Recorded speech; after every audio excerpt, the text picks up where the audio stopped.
So, andito tayo ngayon sa San Isidro. Ano yun? San Isidro Labrador. Convent ba, sir? Convent. Dito sa Lassie. Yan ang church. So, kami dito sa loob is ang sa Lassie, yung convent. Papasukin namin. So, ito po yung kabuuan niya. Ang ganda ng labas nito po kasi malaki talaga yung mga puno. Sa one of the biggest convent. So, ito yung convent. Okay. So, papasok tayo ngayon. It's drizzling outside, guys. So, ito yung paloob niya. Wow. So, diba? So, it's worth it lang din pag magbayad kayo ng 50 entrance pesos dito. So, it's good thing early in the morning, rainy day. Dito tayo. Kami ang first touch, no? Dito sa convent ng San Isidro Labrador. Dito sa Lassie, Siquijor. Okay? So, here with me are, again, ang ka-team namin sa ESP. Okay, so getting inside from that area, no? So, ang front nito is yung church, no?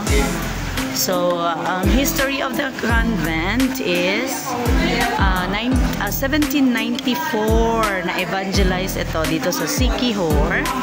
And then 1857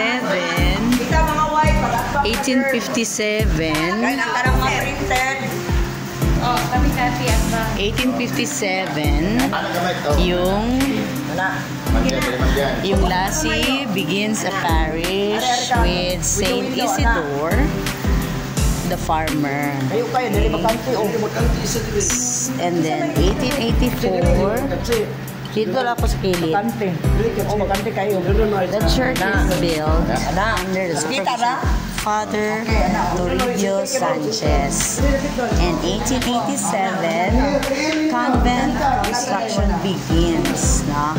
So, 1891, the convent is completed. So, from 1887, nag-begin ito ng 1891, na-complete na po itong convent dito sa Lassie, Siquijor. So, 1978, ang National Historical Institute declares the church and this convent as a National Historical Landmark. So, nag-picture taking kasi kami, guys. Okay? Ding, ana mo terming. Ana.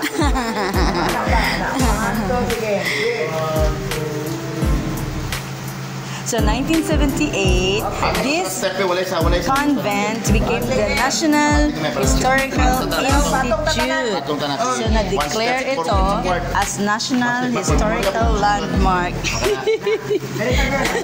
Sige, busy lang kayo. Hindi, nagigapon. Nag-compress lang. Sige. Ano lang. Sumpay, gihapon ba? Compress. Ang makamot. 2017, the National Historical Commission of the Philippines restores this convent. Solo. Okay.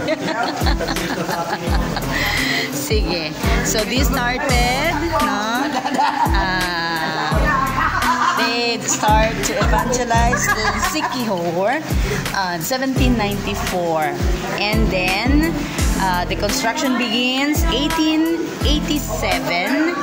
And then, na-complete po itong convent 1891. And then, na-declare ito as National Historical Landmark 1978. Ayan. Okay. And ni-accept po ito ng National Commission of the Philippines and restores the convent during noong 2017. Up to this present, it is functional. So maraming turista ang pumupunta dito. Okay. So, ito yung ground floor pa muna tayo, guys, no? May chandelier.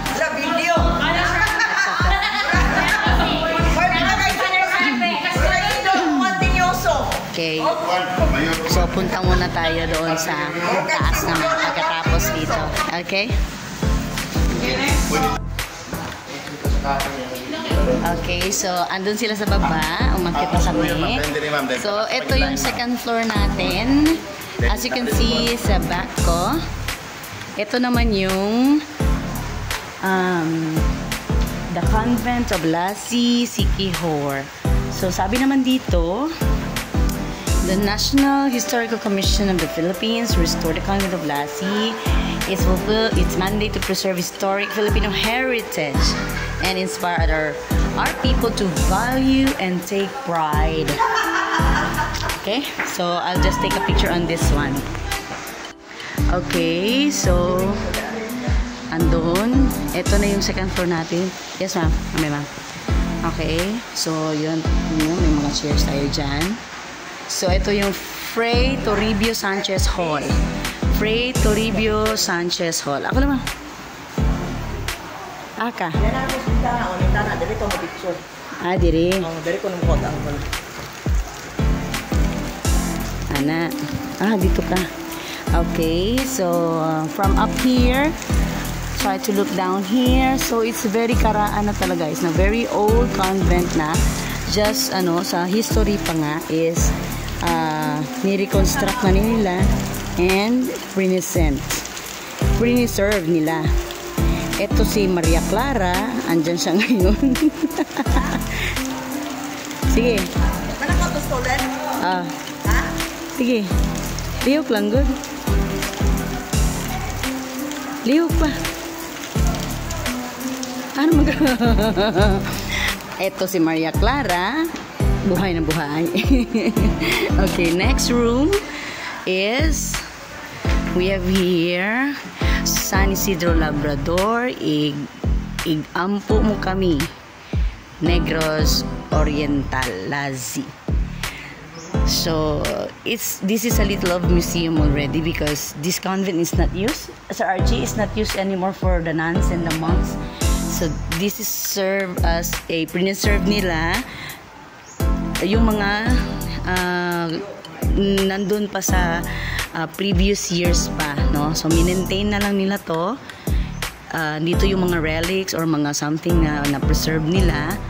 That's just to showcase kung ano ba yung pinagdaanan ng convent na to. So it's good to know na may preservation tayong ginawa para naman maalala, no? Kung anong nangyari sa previous, especially to sa Lassie Siquijor, Negros Oriental. See? Okay. So, very priceless po, no?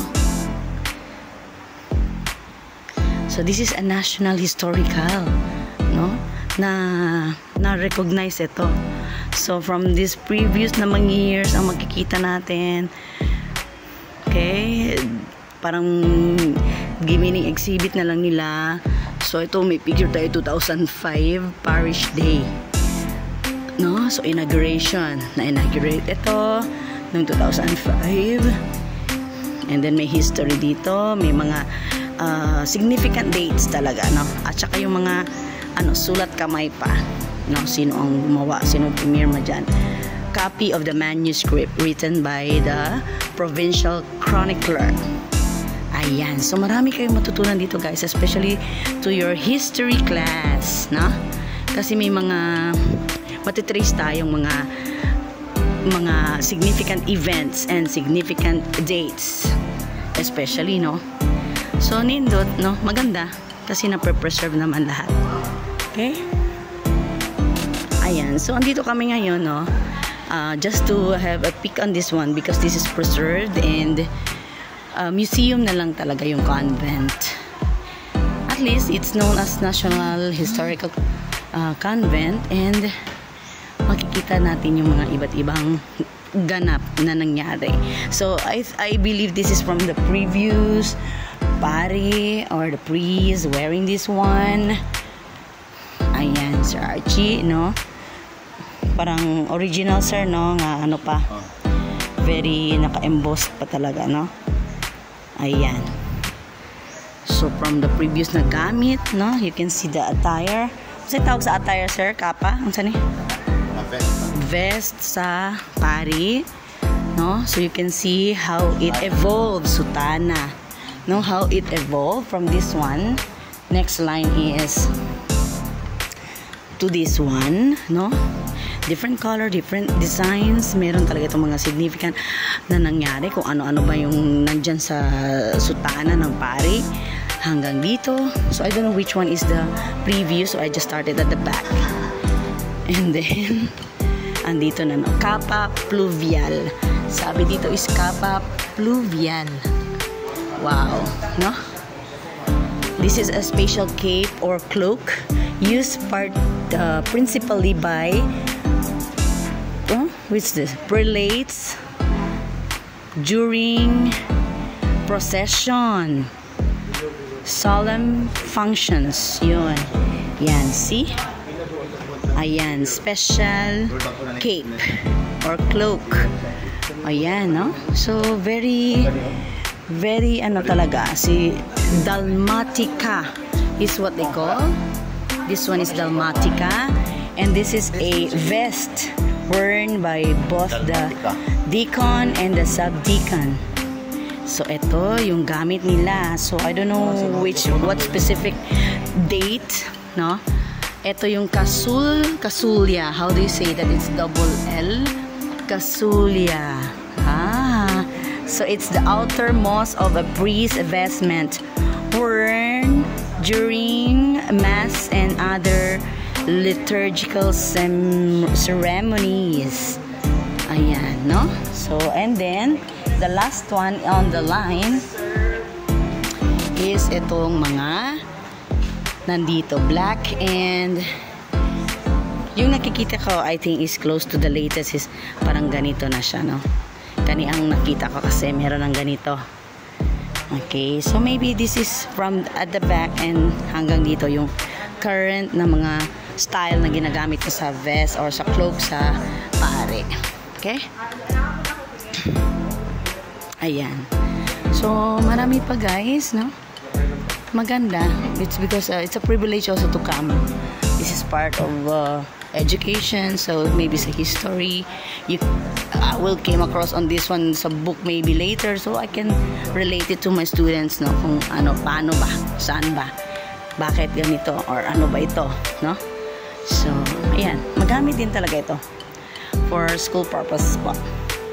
So if you want to know more about Lassie Siquijor, especially this National Historic Convent, you can just come to Siquijor and try to see what you can get. I think you will have more learning to get, more knowledge about this convent. Okay? So ito na yung mga turista from Pagadian po. So ayan na sila. All in dress. Okay? So, I hope na kasi yung adjacent lang ito in front of this convent is yung Lassie Church naman. So, we'll try to see if we can drop by there because it's a big church naman dito sa Siquijor. Okay? So, this is not anymore functional as a convent, but this is preserved to be as museum na lang. Kasi may history lagi kasi naganap. So, make sure naman din, no, mapapreserve naman natin para yung mga new generation, coming generation, malalaman din nila, no, kung anong nangyari, especially sa religion na side, no. Okay, so this is one of the many lang din talaga kung sasabihin mo history, when you talk about history. So, okay. Okay. So, sa second floor ito guys, no? So, if you want to come here, no? So, we also have this place here. So, ganito talaga yun. As you can see, basta preserve na kasi, no? There is like, parang konti lang talaga ang renovations magaganap because para ma-preserve mo yung ano talaga yung itsura niya, no? So, yan yung downstairs natin, guys, no? It's very good, very nice. So, ayan, may bell pa si ma'am, no?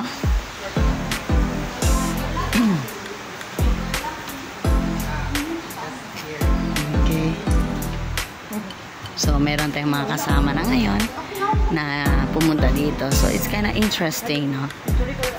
To know kung ano ba ang magaganap. Okay, so I'll just take some pictures maybe later and then just try to see. Hope you can comment something on this one because this is one of the many parts of our history in the Philippines at Lazi Siquijor. Okay?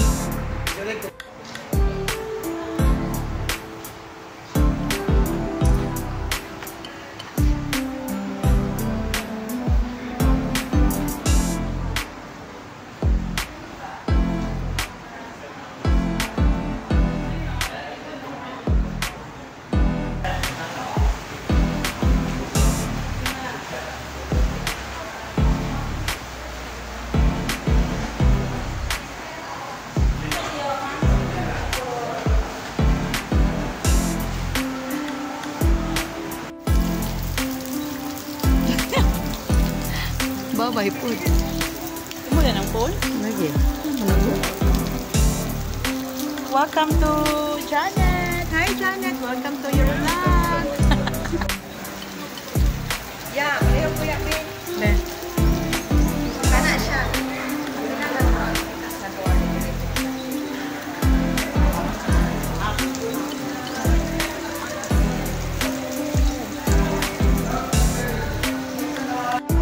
Sige na, walk na, paubos. Sige na, kay live ito, live. Sige na, pag-walk na. I-video. Sige na. Contestant number 1, representing Manga. Number 2, Kagawad.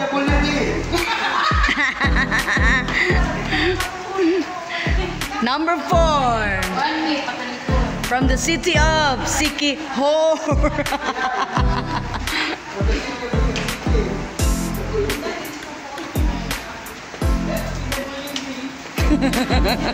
Kakiyang-kiyang magkamamkat. Gay, ginoon. Ang gahi.